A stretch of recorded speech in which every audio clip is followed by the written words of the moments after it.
필수 개념 장착으로 들어가서 더 살펴보도록 할게요. 자, 필수 개념의 첫 번째는 산화환원 정의입니다.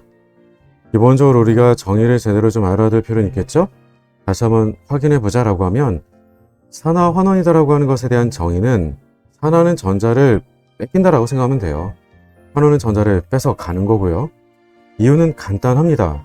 실은 전자를 좋아하기 때문에 뺏어간다고 보시면 돼요. 즉, 다시 해서 그 이유가 원인 두 번째 있죠? 우리가 표준환원 전위값이 커서 그래요. 상대적으로 크기 때문에 그 덕분에 환원을 더 잘하는 거고요. 상대적으로 표준환원 전위값이 작은 거예요. 상대적인 거지 절대적인 게 절대 아니라는 거예요.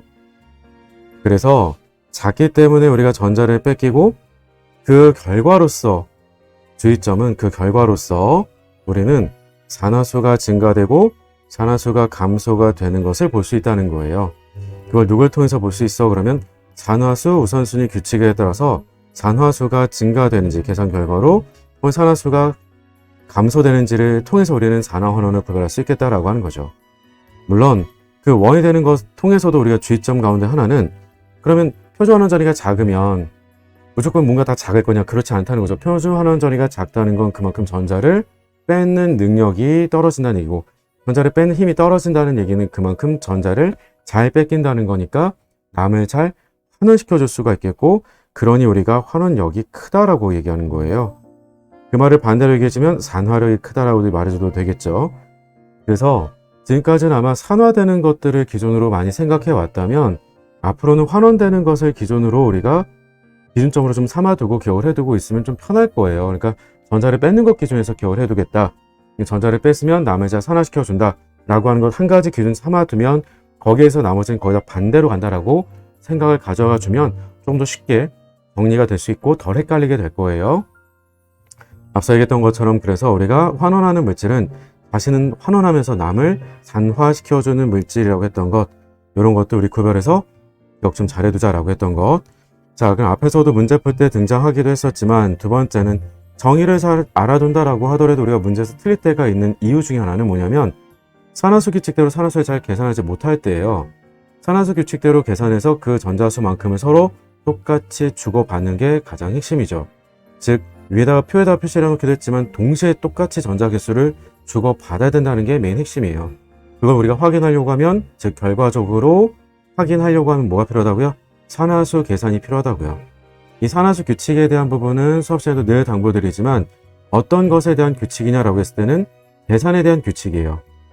계산을 얼만큼 간결하게 가져갈 수 있는지에 대한 규칙이고 그러다 보니까 그런 산화수라고 하는 것이 우리가 바로 평균적인 값에 대한 산화수 계산인 거지 뭐 절대적인 값을 혹은 다 전체에 대한 값을 이런 얘기 아니라고 했었죠. 자, 그래서 필히 실수가 되면 안 되는 것 중 하나가 뭐냐라고 하면 아직까지는 질문 안 준 부분이긴 한데요. 교수님들이 생각하셨을 때는 이런 걸 실수가 없을 거라 생각을 하는 건데 결합을 하게 됐을 때 그 결합 전자 쌍에 대해서 즉 우리가 공결합을 하게 되면 공결합은 서로 똑같이 잡아당기는 것 같지만 그렇지 않잖아요. 전기음성도가 큰 녀석이 더 많이 잡아당기고 전기음성도가 작은 녀석은 그러면 상대적으로 적게 잡아당길 수밖에 없어요. 그 말이 왜 중요한 거야 라고 하면 반응으로서 이 결합이 뭔가 끊어진다라고 하면 균등하게 끊어진 일은 거의 없어요. 전자는 결국 더 발견될 확률이 높은 쪽으로 전자가 쏠리면서 결합이 끊어지기 때문에 결과적으로는 전기음성도가 큰 녀석이 전자쌍을 가져가면서 결합이 끊어지게 되겠죠. 즉 실제로 우리가 산화수라고 하는 것이 나타내주는 그 의미라고 하는 것은 뭐냐면 우리가 반응성을 나타내주는 거예요. 전자를 가져가면서 끊어질 건지 결합이 혹은 전자를 뺏기면서 결합이 끊어질 건지. 그러니 아무리 많이 뺏긴다라고 하더라도 어떤 것 이상은 뺏길 수가 없냐라고 하면 원자과 전자수 이상은 뺏길 수가 없어요.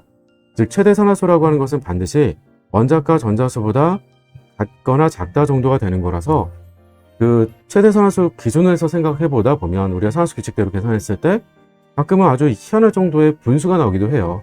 상관없다는 거예요. 전혀 문제 안 돼요.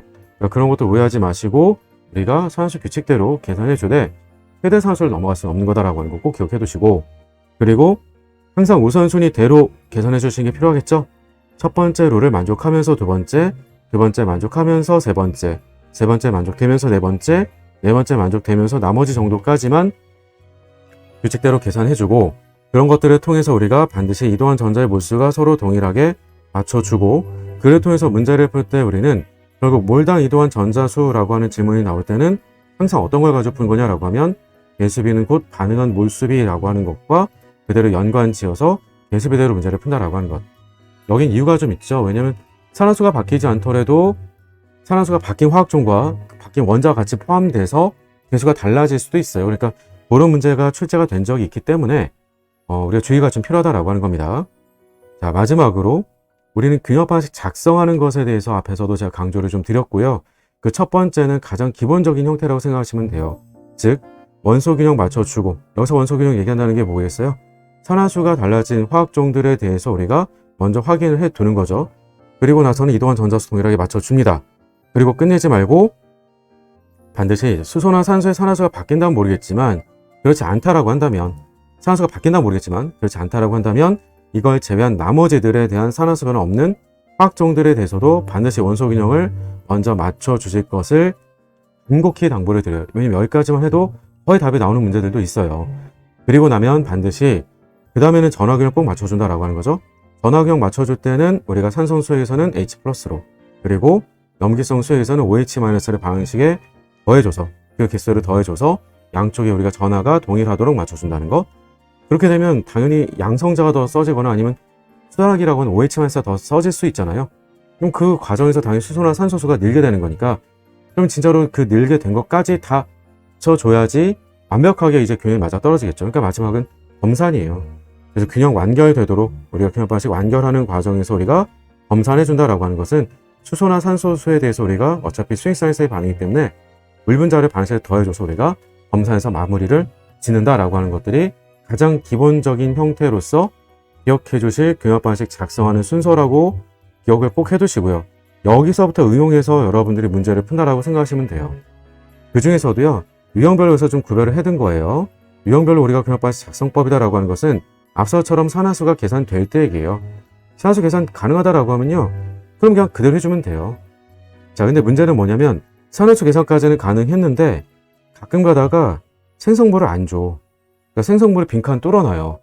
그러면 꽤 당황할 수 있거든요. 그렇더라도 가장 기본은 결국 뭐냐면 메인 핵심은 결국 우리가 산화되고 환원되면서 똑같은 전자수만큼 반드시 주고받게 돼 있다는 거예요.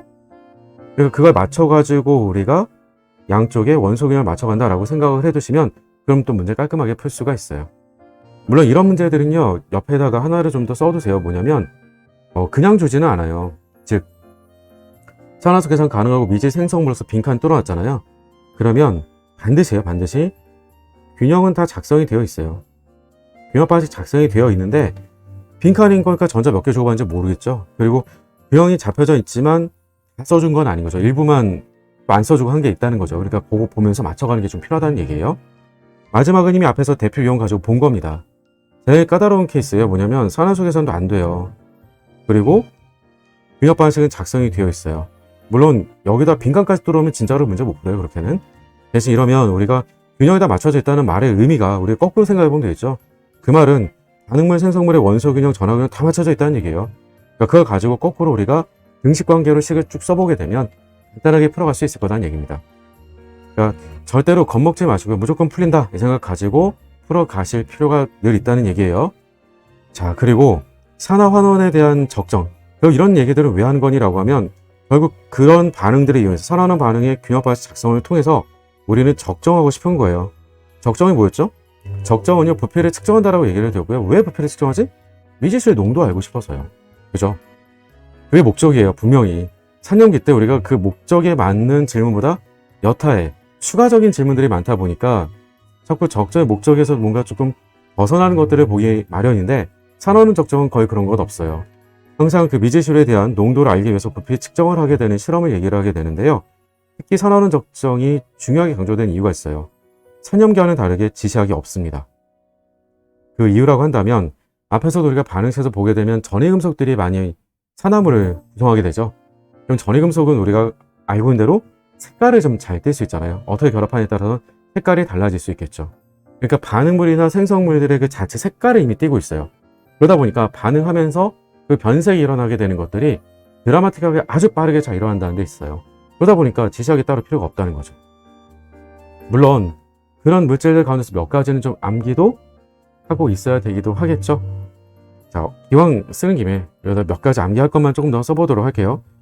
어떤 게 있냐라고 하면 MnO4-예요. 우리가 흔히 KMnO4라고 하는 형태로 가망간산 포타슘이라고 하는 형태로 우리가 많이 보게 될 건데, 이 녀석의 색깔은 짙은 남색, 뭐 보라색 다 좋아요. 남색, 보라색 다 좋아요.